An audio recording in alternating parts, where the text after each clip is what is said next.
এই যে ভাইয়া এই যে আসসালামু আলাইকুম আমার DHMS নবীন চিকিৎসক বন্ধুরা।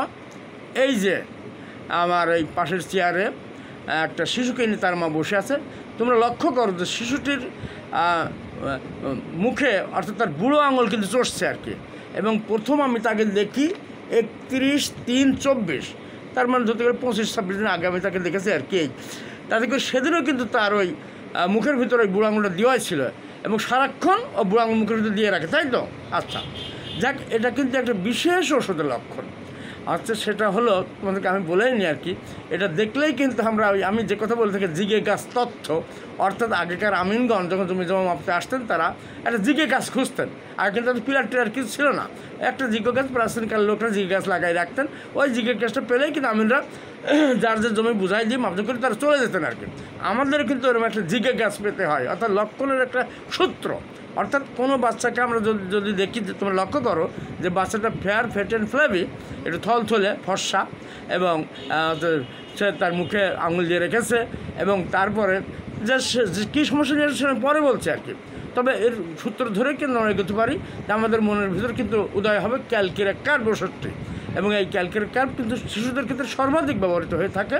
আচ্ছা, এটা এবং এই বাচ্চার জন্য আমি কিন্তু ওই ক্যালকেরিয়া কার্ভ ওষুধটি সিলেক্ট করেছি এবং তাকে 4 সপ্তাহের ওষুধ দিয়েছিলাম। মাত্র 4 সপ্তাহ পরেই এই বাচ্চাকে নিয়ে তার মা আসছে এবং তার সঙ্গে তুমি কী হও নানি, এবং বাচ্চার নানিও আসছে আর কি। এদের বাড়ি হচ্ছে নদীর ওপারে খলিশাদাহ বলে একটা গ্রাম আছে, সেখানে।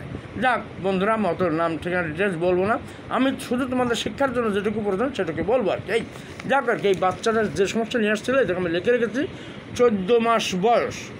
আচ্ছা, রিকারেন্ট অ্যাটাক অফ কোল্ড যা কফ, প্রায় সর্দি ঠান্ডা লেগেই থাকে। তারপর হামাগুড়ি দিতে পারে না তার, আচ্ছা বয়স হলো 14 মাস, কিন্তু হামাগুড়িও দিতে পারে না। আচ্ছা তারপর হচ্ছে দাঁড়াতে বা হাঁটতে পারে না তো বটেই, এবং শুধু বসতে পারে আর কি। যা বলেছিল তাই।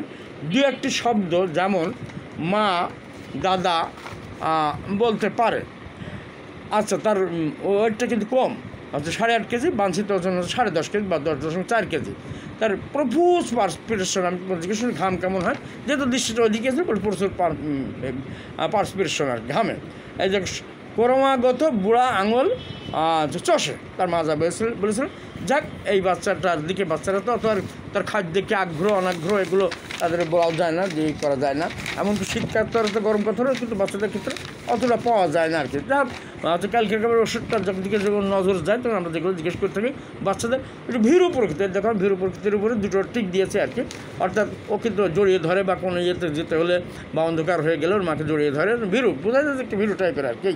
আচ্ছা, যে বাচ্চাদের ক্ষেত্রে অত লক্ষণ কিন্তু পাওয়া যায় না, অত আমরা পাওয়ার চেষ্টা করি না আর কি। আমরা যেগুলো পাই তাতেই কাজ হয়ে যায়। এই দেখো, তার কনস্টিপেশন, ক্যালকেরিয়া ওষুধটার লক্ষণ কিন্তু কনস্টিপেশন, যে আমি পায়খানা হচ্ছে শক্ত, তারপরে একটা টিক দিয়েছে আর কি। এবং তার হচ্ছে যে ঘাম হয়, ঘাম বেশি হয়। ঘাম কোথায় হয়? মাথায় বেশি হয়, মাথার ঘামে বালিশ ভেজে, ওর মা বলেছিল, তাই তো? আচ্ছা, এবং তার হচ্ছে এই যে টিকা নেওয়ার ইতিহাস আছে। যাক, মাত্র এই যে 1 মাস এখনও পুরো হয়নি আর কি। যাক, এখন দিন 5 বাকি আছে। তার জন্য আমি এই যে ক্যালকেরিয়া কার্ভ ওষুধটা সিলেক্ট করেছি, এবং তার জন্য যে 31/3/24 ক্যালকেরিয়া কার্ভ 02, 03, 04, 05। আচ্ছা, তৃতীয় কাপে 1 শিশুকে 1 দিন বা দিয়েছিলাম।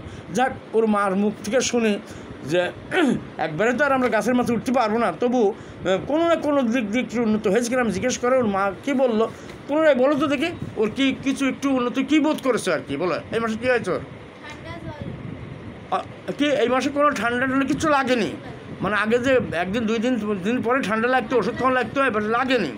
যাক বন্ধুরা, এবং বাচ্চার চেহারা সেদিন যা ছিল আজকে আমার কাছে লাগছে যেন উন্নতি লাগছে আর কি। ইনশাল্লাহ এবার শুধু নানু বসে আছে, তাই তো? এই মাসে ঠান্ডায় লাগেইনি আর কি, কোনো ওষুধে খাওয়ালে জ্বরও আসেনি। ওই জন্য মা একটু জোরেই বলছে আর কি, জ্বরও আসেনি। বন্ধুরা, আমরা এইভাবে যদি নিজেরা একটু পরিশ্রম করে ওয়ান মেডিসিন সিলেক্ট করার কারিগর হতে পারি এবং সে অনুসারে খেটেখুটি কোষ্টেগুন করি, যদি সিলেক্ট করতে পারি তাহলে ইনশাল্লাহ উপকার হবে। আমি আশাবাদী যে এই বাচ্চা শুধু হাঁটা কেন, এই বাচ্চা দৌড়াবে, আমি আশাবাদী। এবং বেশি দূরেও না, আমি আশাবাদী যে আর 2বার ওষুধ দেবো, তাতে বাচ্চাটা দাঁড়াবে, হাঁটবে ইনশাল্লাহ, আশাবাদী আর কি ইনশাল্লাহ। তোমরা বাচ্চাটার জন্য দোয়া করো। আমি ভিডিওটা বড় করতে যাচ্ছি না, এখানে শেষ করছি। আল্লাহ হাফেজ। এই যে ভাইয়া এই যে কাকা ভালো আছেন? ভালো আছেন তো? এই যে ভালো আছেন এই যে ভালো আছেন, হ্যাঁ ভালো আছেন ইনশাল্লাহ ভালো।